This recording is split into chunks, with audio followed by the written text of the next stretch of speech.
Welcome to the Italian Wine Podcast. This episode is brought to you by Vinitaly International Academy, announcing the 24th of our Italian Wine Ambassador courses to be held in London, Austria, and Hong Kong from the 27th to the 29th of July. Are you up for the challenge of this demanding course? Do you want to be the next Italian Wine Ambassador? Learn more and apply now at vinitalyinternational.com.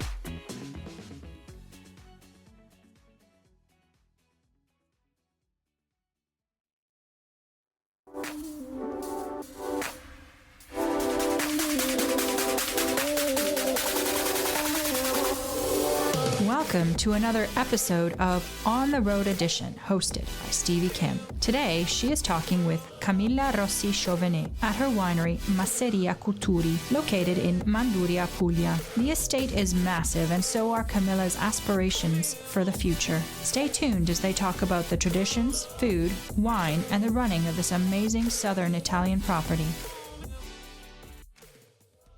Ciao ragazzi. Welcome to Italian Wine Podcast. We are, of course, on the road. This is the special on the road edition in Puglia. And we're here with Masseria Cuturi. We've spent an entire day with Camilla, a friend of ours from Verona, actually. And right now we're going to taste some wines. We're going to taste two wines in particular, but Camilla Rossi-Chauvenet. What's the story with your name, first of all? Camilla is my first name, and Rossi-Chauvenet, it's they two surnames. They come from France, so since a long time ago.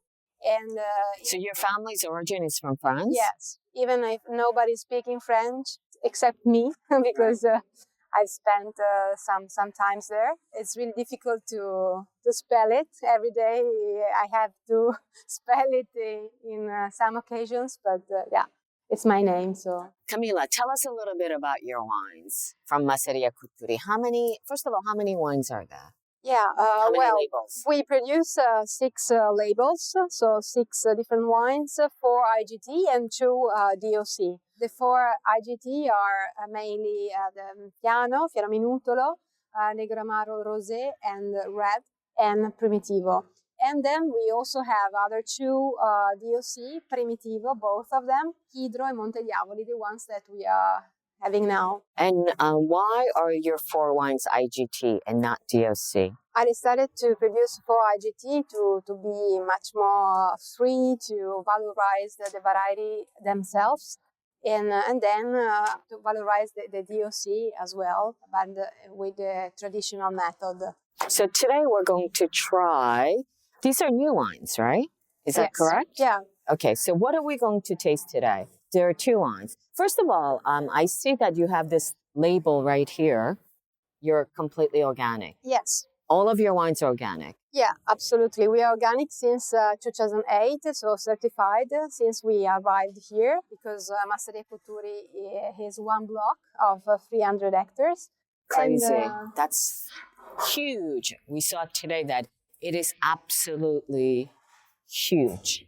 Is part of a nature reserve, so that's why it's a choice, but also it's kind of a way to respect the territory and the landscape, and of course it's a choice of lifestyle as well. So we are producing, for example, even other products that we are eating and offering in restaurants, like the pasta, olive oil, and so on. So it was kind of the unique choice to be organic, because with our guests we are walking around, and being organic has been the only way to be here. So let me see what we're going to taste today. There are 2 wines, right?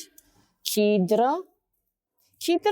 What is Hydro, first of all? In Masseria Cuturi, we have we are the unique farm that has 3 protagonists, let's say. Hydro, which is the longest river in Puglia, 8 kilometers, that is starting in these areas, so underneath the soil of Masseria, and is the water that is irrigating naturally our fields.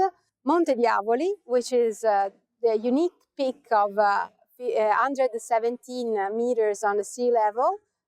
We are in a completely flat area, so this peak was called Monte dei Diavoli, like the Devil's Mountain, because they weren't used to see this kind of little mountains, especially near by the sea, and so they probably thought that there could be some devils and some spirits in the mountain.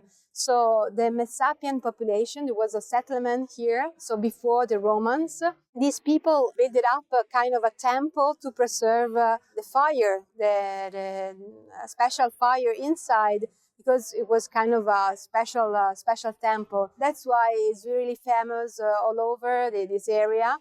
And many tourists are coming to visit it and to see it. And then the third protagonist is Bosco di Cuturi, which is a sanctuary kind of forest with really big trees, and you feel like to be in the past, because it's really unusual to be in a forest so big with these huge trees of centuries of age. All right, let's taste these wines. Let's taste the wines. Yeah. So which one should we start? We should start from Kidro, the DOC of 2019. This is a bit lighter compared to the Monte Diavoli because we decided to age it, to vinify in steel tanks, and then to age it in tonneau for 1 year, and more or less more than 12 months, about 16 months. And then the rest we age it in bottle.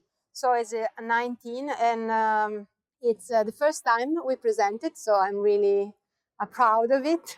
So this is the first vintage you're putting... Yeah, first vintage with the DOC. I mean, Monte Diavoli is also DOC and is 17, but the first bottle of Kidro is this one, so the 19. So I have a question for you. Maybe you can answer it afterwards. But they're both Primitivo di Manduria.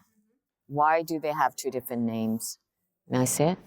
Yes. The difference is in the aging of the wines, and also in the selection we made in the fields, because we have mainly clay all over, but some parcels also have different color of clay. So we have red clay, white clay. So we decided to play and understand what was coming from the white clay, and this one, the Kidro, is coming from the red clay, and Monte Diavoli from the white one. This is Kidro. Yeah. And it says here, between myth and legend, Kidro runs through the slopes of the Masseria. With its pure waters, satisfies the mouth of an extinct volcano and dives into the sea. So there was a volcano here? Yeah. No, not Monte Diavoli wasn't a volcanic peak, but this area there is a volcano near to the water, to the sea, and is where the river is coming from before to go to the sea, to enter in the sea. Are you enjoying this podcast? Don't forget to visit our YouTube channel, Mama Jumbo Shrimp, for fascinating videos covering Stevie Kim and her travels across Italy and beyond, meeting winemakers, eating local food, and taking in the scenery. Now back to the show.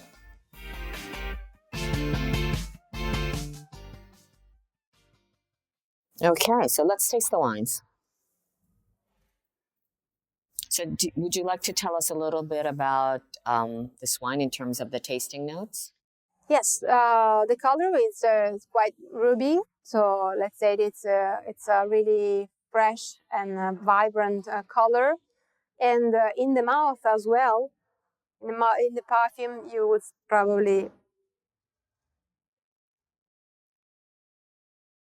find really red little fruit perfume, some strawberry. Even in the mouth, it's really yummy, fruity. It's like a juice of fruit. And the acidity is still high because we bottled it only a few months ago. So it needs to find the right balance because it's still young. I mean, still a few months in a bottle. So Is this vintage already sold on the market? no, we are starting right now. That's why. For 22. Yeah. I'm really surprised because this freshness is still there, even if it's 19. So I'm really expecting really good results from this wine, because being in the bottle for a longer time, I'm sure it's gonna take the best results, showing off these fruity notes and the freshness I need to pair it with food. So what we are looking for in general is elegance, and you can imagine in Primitivo, which is a really tough and yummy wine with high alcohols and so on, it's really challenging. So for us, being here only since 2008 has been always. Every vintage is a way to learn and is a way to understand better what we could do to get elegance in a wine that is so strong and powerful. Okay, great. So are we ready to try the Monte Diavoli. Monte Diavoli? So in the Monte Diavoli, we decided to have. And what's the vintage? I'm sorry, 17. 2017. We decided to play with a different aging. So we aged wine in big barrel of 10 hectoliters.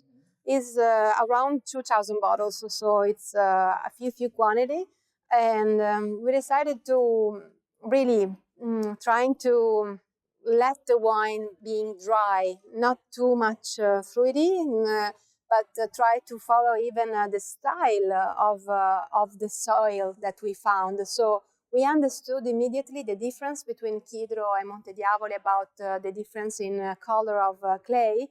And we saw that in the white clay, we were finding such. The white clay is the soils we use in the Monte Diavoli. Monte Diavoli. Okay. Yeah. And what color is the soil from Chidro. Red. Okay. Red clay. And what are the main differences in terms of soil? The main differences in the red clay, we would find much more fruitiness and freshness, and on the white clay, we found much more tannins, but in a fine way. So perfumes, but not only in fruity notes, but also some Mediterranean herbs, aromatic herbs, much more balsamic and spiced. So that's why we thought it could be interesting to divide these kind of wines and create two different DOC. Then in this one, as we thought it would be much more interesting to have a different aging, we decided to use a big barrel and try to age it much more, so at least 2 years and 1 year in bottle. What do you think?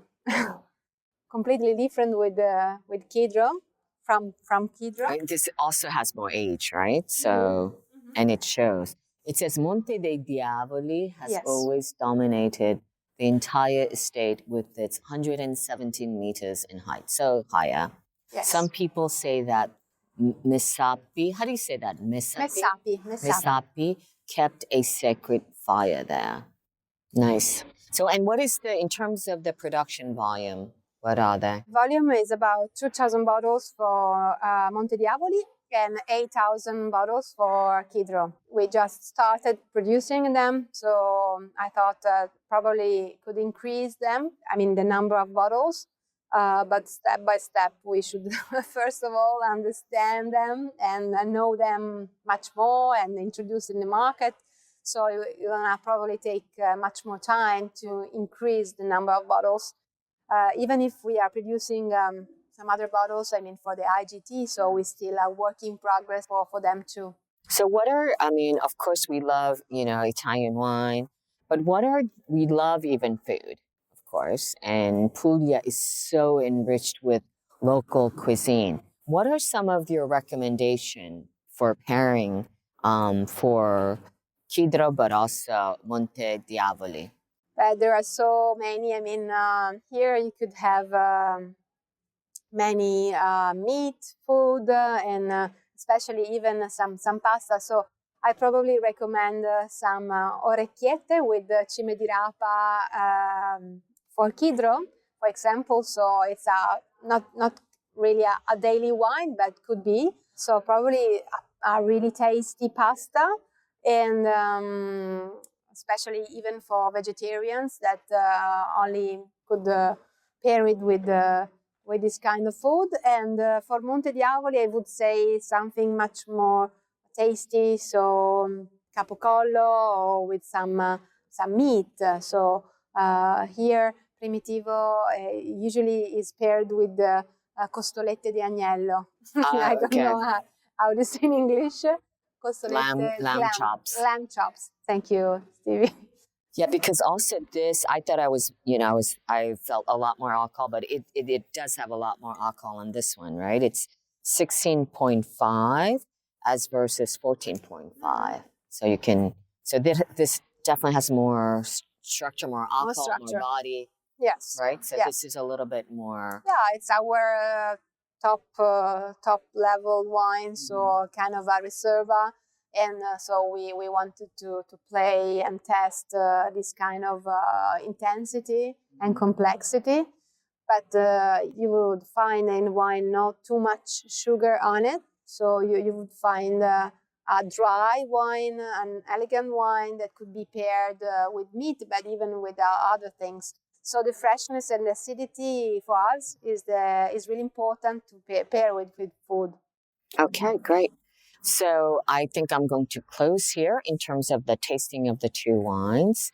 Make sure you tune in to the other episode where we talk about Masseria Cuturi in general, and of course with our hostess with the mostest, Camilla Rossi-Chauvenet, who is also the wine producer from Veneto, Verona, in particularly called Massimago. So tune in. Ciao ragazzi. Ciao. Ciao. Thanks for listening to this episode of Italian Wine Podcast, brought to you by Vinitaly Academy, home of the gold standard of Italian wine education. Do you want to be the next ambassador? Apply online at vinitalyinternational.com for courses in London, Austria, and Hong Kong, the 27th to the 29th of July. Remember to subscribe and like Italian Wine Podcast, and catch us on SoundCloud, Spotify, and wherever you get your pods. You can also find our entire back catalog of episodes at italianwinepodcast.com. Hi guys, I'm Joy Livingston and I am the producer of the Italian Wine Podcast. Thank you for listening. We are the only wine podcast that has been doing a daily show since the pandemic began. This is a labor of love and we are committed to bringing you free content every day. Of course, this takes time and effort, not to mention the cost of equipment, production, and editing. We would be grateful for your donations, suggestions, requests, and ideas. For more information on how to get in touch, go to italianwinepodcast.com.